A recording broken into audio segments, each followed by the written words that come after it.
Forge your inner armor.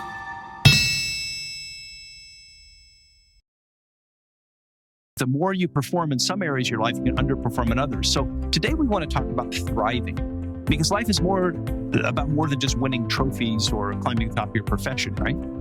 Yeah, absolutely. And everybody is going to have a different perspective of what it is that they consider to be thriving or performing.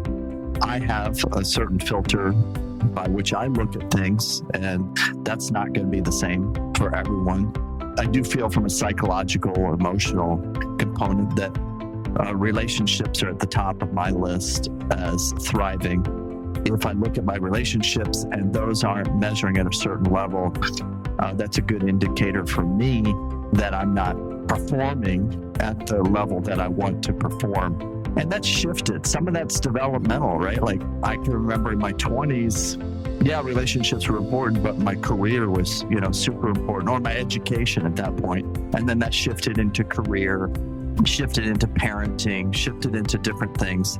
So the thriving, what it is that you're looking at, that you're thriving in, can be different. For me, I have a bias towards relationships. I feel like, life without relationships is like life without air. Relationships to me are the game changer, and I think a good way to kind of maybe set the tone on it, and you've probably heard people use this before, but when it's all said and done, and if somebody's going to put something on my tombstone, what is it that I want him to put on there?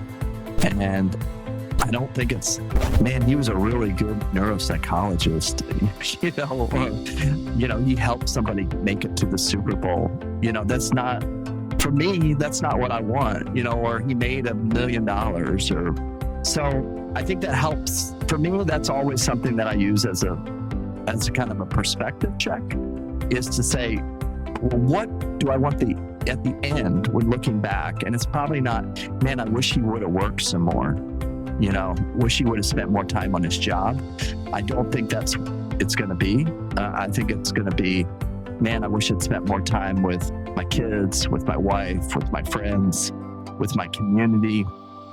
So, measuring those things. And again, I can't say that's the same for everybody. But for me, that's where I consider thriving to be. What are these different components of my life? Because we're not just made up of one thing. We're not a computer. We're not just, artificial intelligence. We are a very vast, wide creature.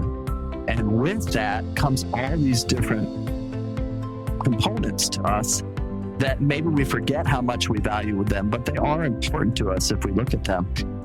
I would define that as trying to get to your potential of what you can do. I'm not expecting somebody with a 92 IQ to function like somebody with a 123 IQ, okay?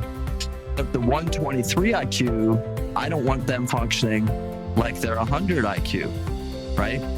And there's so many times, I even talk about this with my kids. I have 4 kids, but I always say to them, it's not really where you are right now, but it's kind of where you started and the progress that you've made from point A to point B.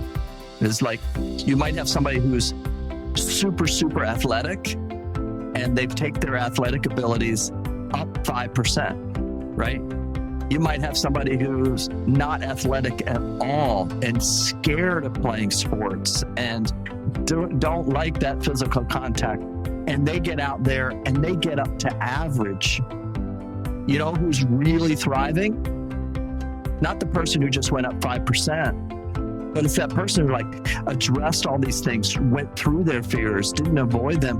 They're the ones who are thriving. So it's kind of your starting point and where you're going to, and the distance between that, for me, is what describes what thriving is.